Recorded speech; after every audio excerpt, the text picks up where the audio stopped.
Welcome and welcome back. Yes, today we got the entire combat mastery reveal. There is a lot here, so let's dig into it. Now, I'm not going to spend a whole lot of time here. There is a ton to take in, so I kind of want to break it up into chunks. But if you want to see how the combat mastery system is going to work, this is kind of like the full breakdown in one picture. One other thing to keep in mind with this before we dive into anything, this does work like a typical skill tree. If you're not familiar with that, what it means is you have to unlock the things down here in order to move up the tree. So you're not able to like jump around and say like, if you've already gotten 3 tiers deep into this one, then to like jump over here to range. You can't do that. You have to start from the bottom and work your way up to the top. But I want to start with how we actually unlock the different abilities that we're going to be getting through the combat masteries, and we'll talk about those here in a little bit. You're going to be able to get 10 points by doing various combat-related tasks. Now, you can see here I've divided these up. There's essentially 6 points that you're going to get for free, and then 4 that are going to be a little bit more challenging. On the free side, you have things like killing a giant, soloing Scurious, killing a Slayer monster with 55 plus Slayer, taking down 10 monsters with over 100 combat, getting a Fire Cape, and getting your combat level up to 100. Now, none of those are particularly difficult, and I think for most people, you can probably get all 6 of these done within like the first day or two, really, of the league. But then for the less free side, you have got defeating each Echo boss in your region, plus taking down Zuck, getting your Inferno Cape. So this is where the difficulty on this side of things is going to depend a lot on the regions that you're taking. I grabbed this quick snapshot from the wiki so you can see the different regions, the different bosses, and the difficulty for those bosses. So unless you're particularly competent at PVM, you may not want to pick up something like Barlamore, Taranwin, Fremnik. I'm sure that's a terrible combo, but because these are the higher ranking Echo bosses, you might want to combine a couple of the weaker Echo bosses into your region choices just so you're able to pick up more combat mastery points by the time you get into the end game. So something like Espori or Calfight Queen, or maybe even Grotesque Guardians, they can actually be really beneficial to you because not only are you going to pick up their Echo items a little bit sooner to give you that power, but you're also going to get another combat mastery point towards whatever you're wanting to do. So even something like the Thermonuclear Smoke Devil boss in Kandarin's been taking a lot of L's,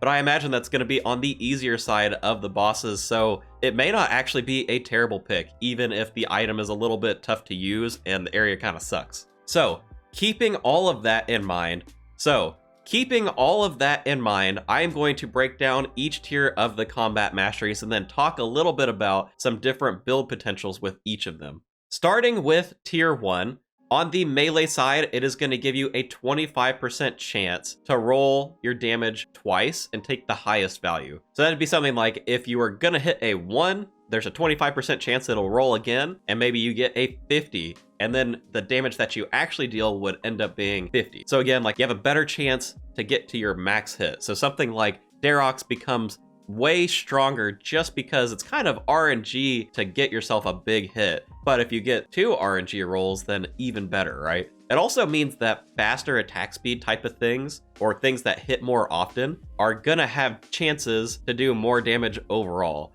So something like the Blood Moon set effect where you're attacking faster, or you're double hitting, or like Claws where you've got multiple hits, or even like the Scythe. All of those things are going to really benefit from the melee relic. For ranged, we get damage rolls beneath 30% of your max hit with ranged are going to increase to 30%. And essentially what that means is your minimum hit whenever you actually land a hit becomes 30% of your max. So if your max hit on something like the Drygore Blowpipe is a 20, then your minimum hit suddenly becomes 6, assuming that you land the hit. If you fail an accuracy check, you're still going to hit a 0, but that is going to increase your DPS quite a lot, especially on something like the Drygore Blowpipe, which has that double accuracy roll. And then for magic, we have when you roll above a 90% of your max hit with magic, damage is going to be increased 50%. So a little bit of an odd one, but essentially what this means is if you're going to max hit, you're just going to deal 50% more damage. So if you're sitting there and you're barraging and you're hitting above a 27, it's just going to increase that damage 50%, which is going to mean you're going to hit some really high numbers, especially on something like the volatile nightmare staff, where you've got that special that hits really high already, you could seriously get some crazy numbers with this. And oddly enough, besides the sort of like larger numbers, this is also gonna help you at like the lower end of magic, because you don't have a lot of max hits that you can get. So you're basically just gonna do 50% more damage as you're training your magic up. So that's kind of a nice little benefit early on. And each tier that you unlock is gonna come with a passive. It doesn't matter how many of these in a tier you have unlocked, as long as you have one, you will get that passive. And the passive for this tier is gonna be 95% chance to save weapon charges, ammunition, and runes that you're using for spells. Did I get that right? I don't know. Felt a little different. And again, this doesn't matter which one you take. So it's not like it only applies to the ranged tier. No, if you take any one of the tier 1s, you're gonna get this benefit. Moving on to tier 2, we have got melee hits have a 10% chance to generate an echo hit, which is just gonna be an additional melee hit, 50% of your max. Still has the accuracy checks, and this doesn't work in PvP, so no, you're not gonna be able to go into the wilderness and like stack out somebody with multiple hits on there. There's still gonna be ways to do it, but it won't be from this combat mastery. For the range side, we have each subsequent ranged hit attack has its max hit increased by an additional 5%, resets after you hit 20%. And last but not least, for magic, we have the max hit is increased by 5% per tick in between your attacks up to 40%, which would be 8 ticks, which is like 5 seconds or something, real time. We'll talk about this.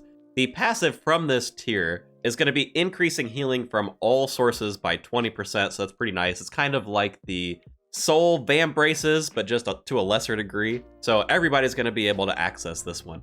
And again, to kind of like dive a little deeper into each of these. For the melee relic, it's not really that different from the first one. It's kind of just stacking up on the same sort of idea. Big hits could benefit from this really well, since it's going to be a potential to do an echo hit at 50% of your max. So like for Darox, if you hit a 200, you now have a 10% chance to add another 100 damage as an echo hit right behind that. So basically 300 damage right there. I can definitely see the Darox people just like salivating a little bit at the thought of this.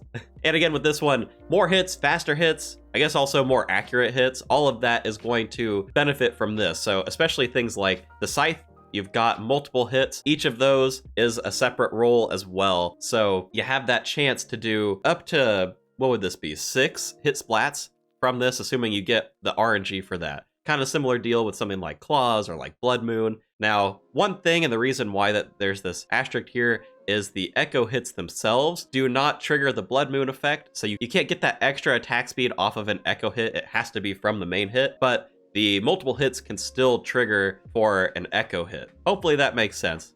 Feels a little confusing, but I think really it's just you hit more, you get more echo hits. That's kind of the basis of it. Now, the interesting thing with the ranged relic, yes, if you have fast attacks, you're gonna cycle through this sort of like damage buff quickly. So it's gonna be good just in general for something like a blowpipe that's already really fast attack speed. But it also gives you some benefit if you wanna switch to a heavier hitting weapon after you do 5 attacks. So that way your 5th attack is gonna be on your biggest weapon. So you think about this as something like 5 hits on the Drygor blowpipe, switch out to a Zerite crossbow or like a T-bow, and get that crazy large hit with just the extra 20% on top of that. So yes, you can use it passively with a quick attack speed item like a blowpipe, but you'll get even more out of it if you're really paying attention and like switching your weapon to something that is a big hitter. Now on the magic side, the magic one's kind of weird. This essentially means the slower you hit, the bigger the hit. So I'm not really sure. This is gonna benefit like content where you're walking around a lot, which isn't a lot of content. I think most of the time you can manage your attacks pretty well, even if you have faster attack speed on items. But you know, maybe if you wanted to do like a Mage Inferno or a Mage Coliseum run, I could see this being much more useful there and like the larger boss fights, because you're moving around a lot already. So it's not like you're gonna be able to stand there and attack stuff. So kind of odd. I mean, if nothing else, you are still gonna pick up somewhere between like 10 and 25% damage if you're just attacking consistently. So it's not like it's bad to just stand there and attack, but I do find it a little odd that basically you would have to stand there if you really wanted to hit those big numbers. And of course, for the passive, I just put a couple of examples here. Dog sword stocks, they're going up. You get more healing from the special. You get more healing from just normal food, brews, blood fury, blood spells, anything that's out there. You're just going to get more healing from all of those different things. Now, tier 3 is where it starts to become really interesting, because this is where, for all 3 styles, it is going to make you attack faster. Now, the passive with this is getting more accuracy on all your styles by 100%. It does favor the range style just a little bit because of that tier 1 combat mastery. Since your base hit moves up to 30%, having more accuracy just benefits range that much more, but it is still good passive. It's going to make all of your combat styles stronger. And again with this, I want to reiterate, it doesn't matter which style you pick. So if you are currently at tier 3 in melee, all of your styles get that accuracy bonus. So you are still going to feel stronger for everything that you're doing, even if you're not able to melee a boss. But for the attack speed, I put together kind of like a quick little chart. This is not every single weapon out there. I just grabbed some variety of weapons, things that people are hopefully a little bit familiar with, give you some ideas. The echo weapons are in here as well. So you can start to see the impact of what this combat mastery is doing. And the nice thing is, it is increasing your attack speed. It's setting it to 80%, but it is rounding down. And so you end up with certain tiers of weapons getting more benefit than others. And to make this a little bit easier, rather than talk about it in ticks, let me give it a percentage. So with this, you can start to see you get more benefit out of basically these edge cases. So the middle tier does not benefit the mega rares as much, which is good because you're probably not going to have them yet. So you're actually going to get a lot of benefit from some of the other things that you're doing. Now, I especially want to highlight the 6-tick weapons, the 3-tick weapons, and the 2-tick weapons, which are just the blowpipes. Now, the blowpipes are the strongest out of all of this because 2 ticks moved down to, 80% of that rounded down is going to make it 1 tick. So you're immediately getting to that 1-tick blowpipe, whether that be the Taranwin blowpipe from Zulrah or the Drygor blowpipe from the Echo Cowfight Queen. Both of these, crazy strong at this tier for ranged. Absolutely just nutty, especially if you can stand still and attack something, which you're not going to be able to do for everything in the game, but you're going to be able to do this like killing random mobs for sure. So like super, super strong for these items here.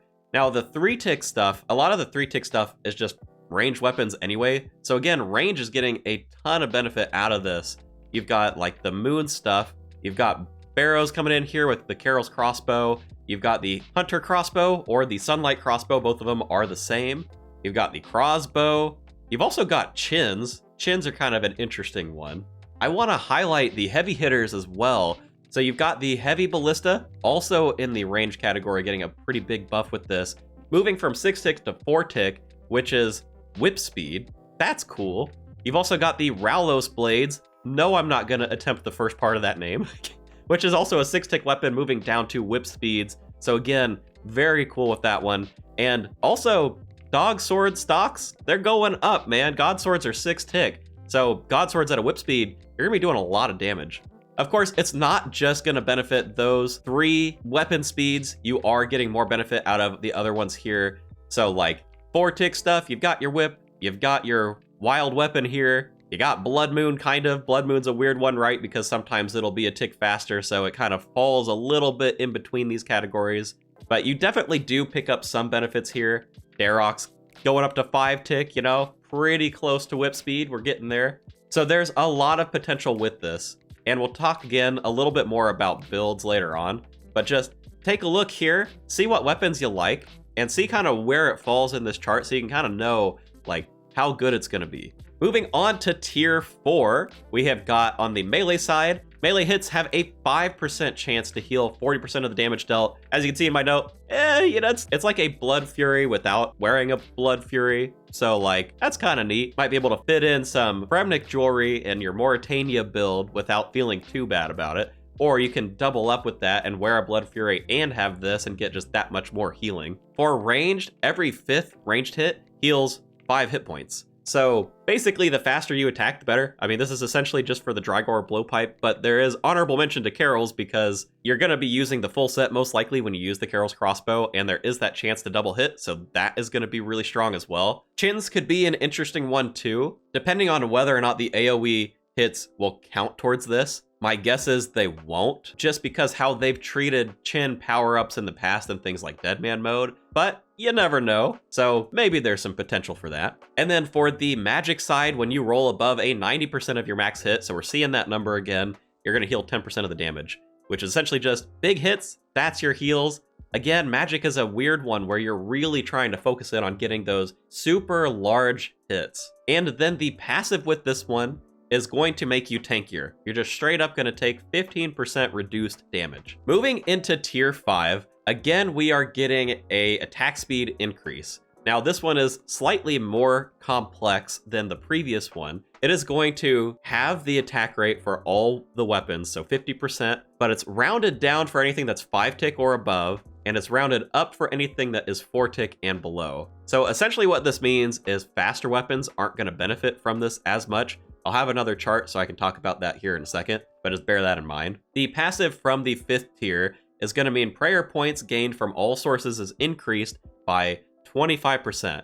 So prayer potions, super restores, any sort of special that's going to give you prayer back, so like the harmonized orb, the dog sword. Again, dog sword stocks, they're going up a little bit, you know? You got also like the ancient mace, which restores your prayer as well. So all of that stuff is getting an increase to the prayer points that you're getting back. Now, for the chart, again, you've got all of the different weapons, same ones from before, in the same tick category, but now it is 50% with the rounding applied to it. And again, to make this a little bit easier to digest, here are the percentages. So what that means in terms of essentially what your DPS boost is. Now, you'll notice that these first two categories, they haven't changed. And that especially sucks for 3-tick weapons. Blowpipes already got this boost from the tier 3 relic, and unfortunately because of the rounding up, 3-tick weapons just don't get any benefit out of it. So these weapons, I mean, it's not like they got worse, they just aren't going to be as strong once you get into the late game if you go all the way up to tier 5 in a particular category. But everything north of 4 ticks is getting a huge increase. So whether it be 50% or the category that really wins this contest is the 5-tick weapons, which is going to be things like your mega rares. So you've got the Shadow, the T-Bow, the Scythe, any sort of elemental magic weapons. So people who were really wanting to see a Kandarin something build, you do have that option available to you. And then of course, you're also going to see a couple of the echo weapons in here. So you've got like the Soul Spear at 5 ticks. You've also got the Nature's Reprisal for both melee and magic in here as well. So could be interesting. I also think the Noxious Halberd and the Soul Raper Axe. I mean, here I am listing off everything that I have here in this 5-tick category. Basically anything here is going to be really good. Mega rares, and then also just a handful of weapons. And again, I'll talk about the builds a little bit more in a second. Another winner of this category is something like the Darok's Great Axe. So again, Darok players salivating at the mouth, they're getting all of these benefits. They're feeling pretty good right now. And then for the last tier, the 6th tier of the combat relics, on the melee side, your chance to generate the echo effect is now increased to 20%. So that is doubled from what was the tier 2 mastery. And your echoes have a chance to generate additional echoes up to 8 times in a row. That's going to be a lot of hit splats. Now, the 50% of the max probably applies to all of the subsequent echo hits, so they are going to trend downwards in terms of damage, but I mean, still, you can get a lot of damage splats going, and it's still going to be a ton of damage. On the range side, you get Never Miss with ranged, only in PvM, so not good for PvP. Rip the Dark Bow build, but now you won't have to worry about accuracy at all, which is going to have some interesting implications that again we'll talk about in the builds. And then on the magic side, this one is extra complex. You've got max hits with magic are increased by 1% for every 100 hit points remaining on a target, up to 10%. So anything above 1,000 health, you're just going to do more damage to straight up. And on successful magic hit, if the target has less hit points than your max hit, you're just going to max hit. And the passive that comes in with this tier of relic, all of your attack styles are now going to have 60% prayer penetration, which is kind of an odd one. So to dive into each of these a little bit, for the melee relic, just to give you an idea of how many hit splats you can have, we are talking 24 hit splats on the Scythe. So it's a lot, all right? If you hit really high at the start, I mean, like, I don't know what the max hit is going to be for this with all of the different equipment, but I think that you're going to end up with some crazy large numbers coming out of the Scythe in particular. And this also could apply to something like Darok's. where if you get that echo hit, and the echo hit gets the echo hit, and the echo hit gets the echo hit, and the echo hit gets the echo hit, oh goodness, then you can stack up just like an absolute ton of damage if you get the RNG rolls, because Darox, the max hits, it's going to be somewhere around like 200-ish with the damage bonus if you're sitting on 1 HP. So you've got like 20% chance to add 100, 20% chance to add 50, 20% chance to add 25, right? So it's going to end up scaling up to like 450 or 500 damage on a Darox hit if you get all of the RNG rolls. That is going to be crazy. Oh my god, dude, that's going to be a ton of damage. Something else I wanted to point out with the ranged relic here, the fact that you never miss, it is going to synergize really well with the tier 1 ranged mastery, because your minimum hit is guaranteed to be 30% since you're not going to miss. So again, that's going to have some interesting implications. And the other thing that I wanted to point out for the magic relic, this is going to be good, you know, again, with bosses that have above 1000 HP, you're just doing more damage, but also on just generally exploding mobs when you're doing something like barraging with ancients. So this is going to become extremely good for those sort of like AoE instances if you're doing anything like Slayer. So Dust Devils completely obliterated. I think that's going to be a lot of fun for Magic. And then on the passive side, this is a weird passive. There are not a lot of things in the game that prey against you. So besides like PvP, I mean, maybe there's some use cases out there if you're wanting to take people down and not worry about switching styles. But in terms of like the PvM side of things, there really are not a lot of monsters or bosses that prey. Sure, you get like Tormented Demons, Demonic Gorillas, okay, yeah. There's a couple of bosses that will throw up a prayer from time to time, but like, this is the tier 6 passive of Combat Mastery, so this has got to be something really meaningful, which makes me think all of the Echo bosses are gonna have prayer in some form. We'll have to see if I'm right, but I can't imagine that they went with this passive with what exists currently in the game. Now, we are gonna get into the good stuff, the different builds for these things. Now keep in mind, there's kind of like some potential point setups for you. You could go really deep into one style, so go 6, and then 4 into a secondary style, so you're still pretty strong. You could go just pure hybrid, you go 5 and 5, you're picking up that tier 5 mastery that gives you the attack speed buff in 2 styles. You could go for a tribrid setup and go for something like 4-3-3, or 5-4-1, or like 5-3-2. So a lot of different options that you can play around with depending on the types of builds that you want to go into or the types of content that you want to do. So on the 6-4 side, I generally prefer this for melee and magic. I think that ranged is really strong already at just 4 masteries available to you. So on the melee side, if you lean into this, you're either going for like a ton of hits to really take advantage of those echoes, or you're going for really high hits for the same reason. So things like the Scythe in particular are going to be really good here. You're getting the maximum benefit out of that tier 5 attack speed buff, and you're also creating a ton of hit splats. Blood Moon is kind of like the cheaper version of this, where it's not going to be quite as good as the Scythe. It doesn't get quite as much benefit, but if you didn't want to go into raids, you could still do something like this. And then on the heavy hitter sides, obviously I've been saying Darox like every other second. So like Darox is really good, all right? But you also have something like the Soul Reaper Axe, which also hits really high. So if you have access to a Desert Treasure 2 boss, then this could be a really good build for you to look into. On the magic side, again, I think you are primarily taking this because you want to explode a ton of mobs all at once, or you want to get that final hit on a boss a little bit faster, right? So both of those options pretty good. I also think this would be quite strong if you wanted to try doing like a mage only. Because of that earlier tier, the tier 2 combat mastery, you actually get a lot of benefit damage wise if you are walking around. So yes, it does kind of weaken the attack speed buffs that you would get, but you are going to be able to hit really, really high numbers with this, because you're looking at what? 40% if you're moving around for 8 ticks, 10% because these things have a lot of HP.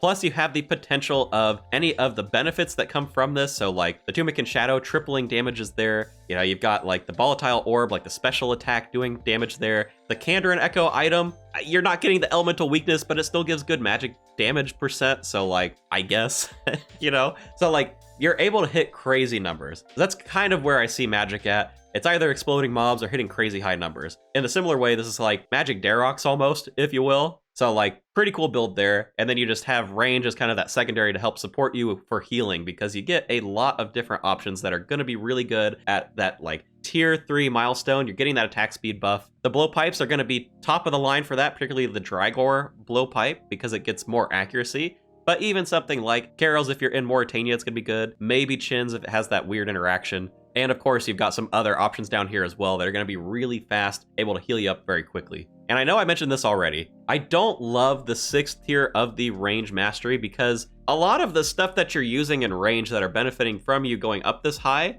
it's already really accurate. So I could see maybe if you were taking Taranwin, you're not going into any of the raids, then yes, you know, having some sort of like dark bow build or just the standard blowpipe that doesn't get the extra accuracy like the Drygor does. Yes, you'll get some benefit out of this. But I think where the ranged mastery really shines when you're going this deep in the tree is with kind of like a meme build.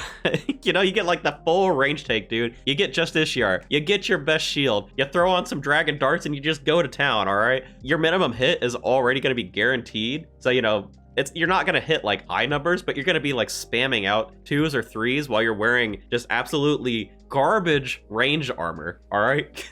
If you're going down the 6-4 route with ranged, I think that's the way to go. Otherwise, I think you're looking for, you know, either some sort of melee build. I think melee benefits from this a little bit more than magic, but you can also get some fun magic builds just to hit super high numbers. Now, if you're looking at something like a 5-5 build, so you're even split between 2 styles, one weakness of this is you are losing that prayer penetration passive. So if the Echo bosses end up using prayer, just bear that in mind. You are going to be strong in 2 styles, but you're essentially going to have to use the 2 styles that you're strong in order to get around any sort of prayer restrictions. So not quite as like AFK, I would say. You do have to use your brain a little bit with this one, so you just have to pay a little more attention. But essentially with this, because you're stopping at that extra attack speed bonus, you're really building this out for like the mega rares because they get that bigger benefit from the attack speed. There are also some other good choices, particularly for melee, that are going to get some benefit out of that. So like a couple of the Echo weapons in here, Darox again, Soul Reaper Axe, and also the Noxious Halberd is going to be really good because it's also going down to 2 ticks, so it's going to be super fast. Now, the Wilderness Echo weapon is the weakest in this category because it doesn't get quite as much benefit, but I do think a lot of people are going to love this weapon. They're probably going to be using this anyway,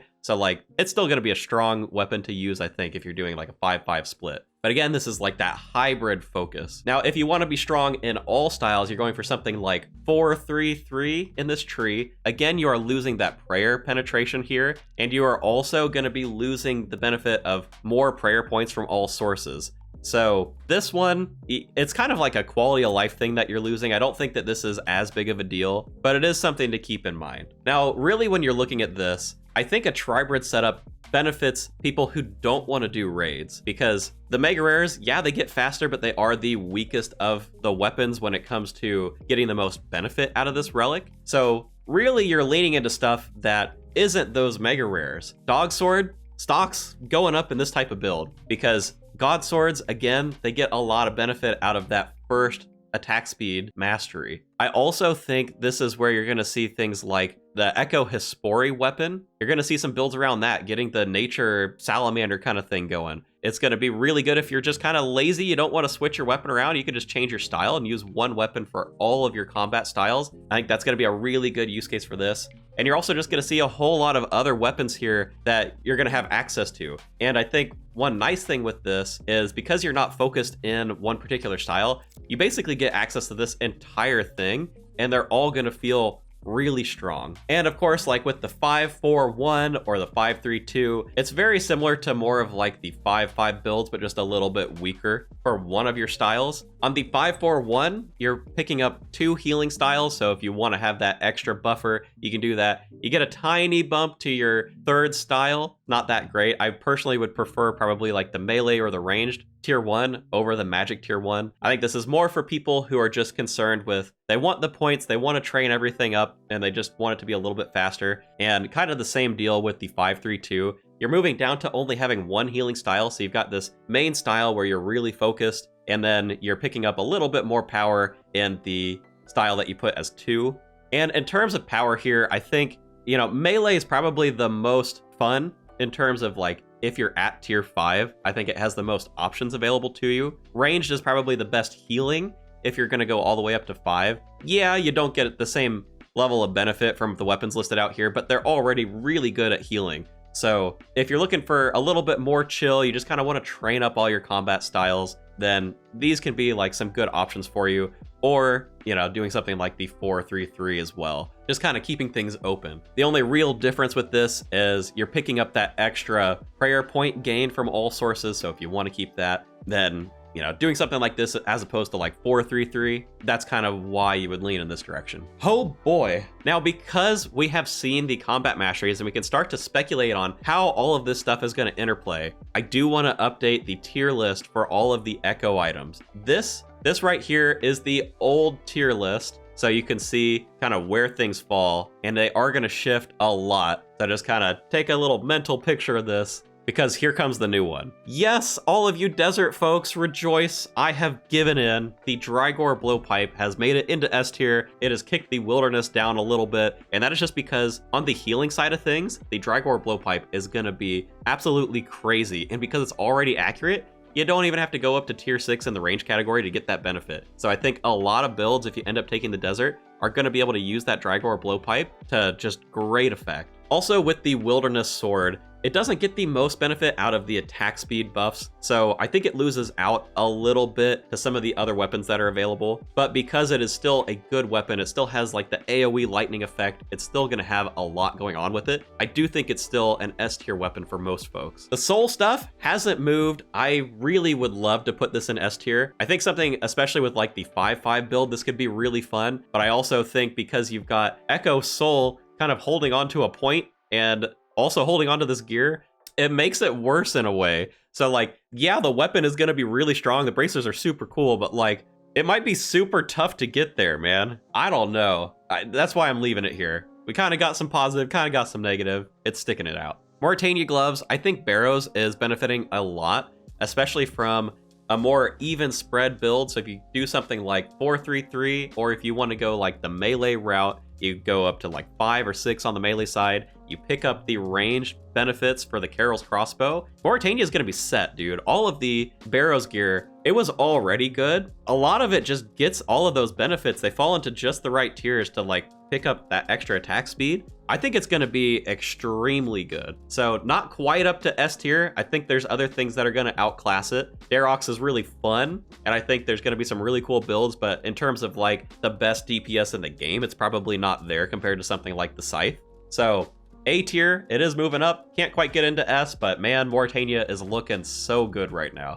Poor little Hespori Salamander, that thing has moved down to B tier, and it's just because it doesn't quite get enough benefit from those attack speed buffs. It falls into a weird spot where like you would kind of need like 13 points to make all 3 styles of this thing good, because melee and magic on the salamanders are 5 tick, so they don't really get a lot of benefit from that first tier of attack speed, the tier 3 one. Ranged is already really good, so like the range side of it gets a lot of benefit there. Can be a great early ranged weapon for you, assuming that the Hespori is relatively easy to take down. But again, like it's definitely got some use cases. I could definitely see people who are doing that 4-3-3 split wanting to go this so that you only really need one weapon. It's kind of like turn your brain off, just do whatever content you want. You don't have to worry about switching your gear around a whole lot. You know, pick up Void maybe, you get this weapon, easy sailing. But in terms of like end game top DPS, it's just not gonna cut it. It's not gonna be as good. Melee builds with this are gonna be really fun though. I could definitely see some people doing that just because it has so much range for melee.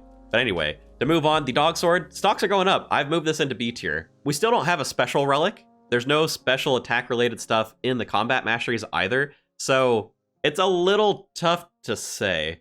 If you pair this with something like the Total Recall Relic, this becomes really strong because you're able to get your special back pretty much immediately. Granted, you can't do that when you're in an instance, so it's still like a little bit limited, but it's gonna be really good for things like God Wars, slaying like normal mobs, maybe even a little bit on Vorkath, some of the Echo bosses, depending on how much health they have. So like there is more potential with this, but it's only gonna work with specific builds. So I think it loses value in that regard, but it's definitely better than it was before. And poor old Taranwin. Oh, Taranwin.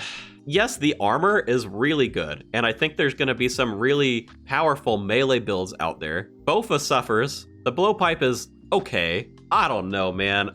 this one's just a tough one, dude. Like, Bofa's not going to be top of the line again this year because it just falls into a weird tick category. So it just doesn't get the most benefit out of the attack speed ups as something like one of the crossbows would. So, man, I don't know. That's tough. I feel like maybe I'm doing it a little bit dirty. Okay, there. I still think B tier is probably the place for it, but I don't think it needs to be the bottom of B tier. I think it does fine. There's definitely going to be some cool builds, but feels bad for the Bofa. Feels a little bad for the Blowpipe, because the Blowpipe is going to get just absolutely smashed by the Drygore Blowpipe. And I think a lot of people who go ranged are going to end up taking the desert anyway. So it's tough. It's a tough one. I think I'm gonna have to lock it in there. I just know, man, the heavy hitting crossbow stuff, it's gonna be really good. It's gonna pair super well with something like the Drygore Blowpipe. Dude, it's just, okay, I gotta stop. Turon, I'm locking you in there. Crystal, whatever, you're staying there. Kandarin, I will not drop you off of the tier list. That is the favor I will do for you. I have not said a ton of negative things about Kandarin in this video, but it is still a hard item to use and get the most benefit out of it. I don't think so.